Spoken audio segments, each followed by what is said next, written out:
Computer chip আধুনিক বিশ্বের প্রায় সব প্রযুক্তির হৃৎপিণ্ড। মোবাইল ফোন, ইন্টারনেট, গাড়ি, প্রতিরক্ষা ব্যবস্থা সবকিছুই নির্ভর করে এই ক্ষুদ্র কিন্তু অত্যন্ত গুরুত্বপূর্ণ চিপের উপর। প্রশ্ন হলো, বৈশ্বিক চিপ শিল্পে কি বড় খেলোয়াড় হতে পারবে ভারত? বেঙ্গালুরুতে অবস্থিত টেলিকম সরঞ্জাম প্রস্তুতকারী প্রতিষ্ঠান তেজাস নেটওয়ার্কসের সহ প্রতিষ্ঠাতা অর্ণব রায়ের জন্য চিপের নিরবিচ্ছিন্ন সরবরাহ অত্যন্ত গুরুত্বপূর্ণ।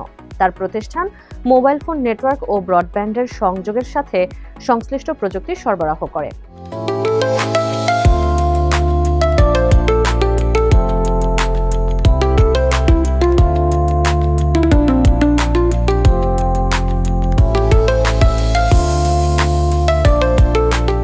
অর্ণব রায় বলেন, টেলিকম নেটওয়ার্কে ব্যবহৃত চিপ সাধারণ স্মার্টফোন চিপের মতো নয়। এই চিপগুলোকে একসঙ্গে লক্ষ লক্ষ ব্যবহারকারী বিপুল ডেটা সামলাতে হয়, ফলে নেটওয়ার্ক বিচ্ছিন্ন হওয়ার সুযোগ নেই।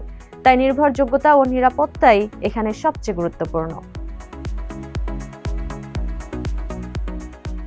এই চিপগুলোর বড় একটি অংশ ডিজাইন করা হয় ভারতে, কারণ চিপ ডিজাইনের ক্ষেত্রে ভারত বিশ্বের অন্যতম শক্তিশালী দেশ। ধারণা করা হয় বিশ্বের মোট সেমিকন্ডাক্টর প্রকৌশলীদের প্রায় 20% কাজ করেন ভারতে।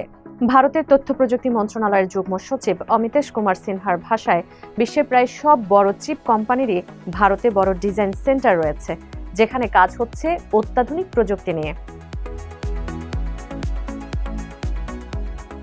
ভারত চিপ ডিজাইন করতে পারলেও নিজেদের দেশে চিপ উৎপাদনের সক্ষমতা এখনো অর্জন করতে পারেনি দেশটি। ফলে ভারতীয় কোম্পানিগুলো ডিজাইন করা চিপ উৎপাদনের জন্য নির্ভর করে বিদেশের ওপর, বিশেষ করে তাইওয়ান সহ বেশ কয়েকটি দেশ। এই দুর্বলতা সবচেয়ে স্পষ্ট হয়ে ওঠে কোভিড মহামারীর সময়, যখন বিশ্বজুড়ে চিপ সংকট দেখা দেয় আর বিভিন্ন শিল্পে উৎপাদন কমে যায়। মহামারী দেখিয়ে দেয় বিশ্বের চিপ উৎপাদন কয়েকটি অঞ্চলে অতিরিক্তভাবে কেন্দ্রীভূত হয়ে আছে, আর সেটাই বৈশ্বিক অর্থনীতির জন্য বড় ঝুঁকি। এই অভিজ্ঞতার পরই ভারত সিদ্ধান্ত নেয় নিজস্ব সেমিকন্ডাক্টর শিল্প গড়ে তোলার। একটি চিপ তৈরির মূলত 3টি ধাপ রয়েছে। প্রথম ধাপ হলো ডিজাইন। এই জায়গায় ভারত আগেই শক্ত অবস্থানে রয়েছে। দ্বিতীয় ধাপ ওয়েফার ফ্যাব্রিকেশন। এটি সবচেয়ে ব্যয়বহুল ও জটিল ধাপ, যেখানে বিশাল কারখানায় অত্যাধুনিক যন্ত্র দিয়ে সিলিকন ওয়েফার সার্কিট তৈরি করা হয়। এই ক্ষেত্রটি মূলত রয়েছে তাইওয়ানের দখলে। আর সবশেষ ধাপ হলো ওয়েফার কেটে চিপ বানানো, প্যাকেজিং, সংযোগ স্থাপন ও পরীক্ষা করা।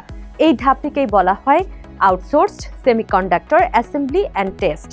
ভারত আপাতত এই ধাপকে লক্ষ্য করেই কাজ শুরু করেছে।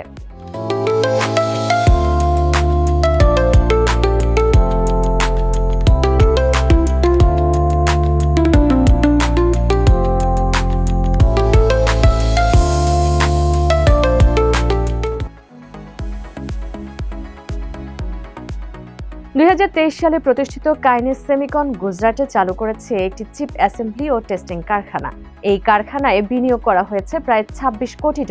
গত বছরের শেষ দিক থেকেই শুরু হয়েছে উৎপাদন। এই কারখানায় তৈরি হচ্ছে সবচেয়ে আধুনিক এআই বা স্মার্টফোন চিপ। কাইনেস সেমিকনের প্রধান নির্বাহী রঘু পানিকারের ভাষায়, ভারতের এখন সবচেয়ে জটিল চিপের প্রয়োজন নেই, বরং গাড়ি, টেলিকম ও প্রতিরক্ষা খাতে ব্যবহৃত চিপই এখন বেশি গুরুত্বপূর্ণ। এই চিপগুলো খুব আলোচিত না হলেও ভারতের অর্থনীতি ও জাতীয় নিরাপত্তার জন্য অত্যন্ত গুরুত্বপূর্ণ। রঘু পানিকার বলেন, ভারত আগে কখনো সেমিকন্ডাক্টর ক্লিন রুম তৈরি করেনি। এই খাতে দক্ষ জনবলও ছিল সীমিত। সবচেয়ে বড় চ্যালেঞ্জ মানুষকে প্রশিক্ষণ দেওয়া, কারণ সেমিকন্ডাক্টর শিল্পে দরকার কঠোর শৃঙ্খলা, নির্ভুল ডকুমেন্টেশন এবং নিখুঁত প্রক্রিয়া নিয়ন্ত্রণ। 5 বছরের অভিজ্ঞতা কখনো 6 মাসে অর্জন করা সম্ভব নয়।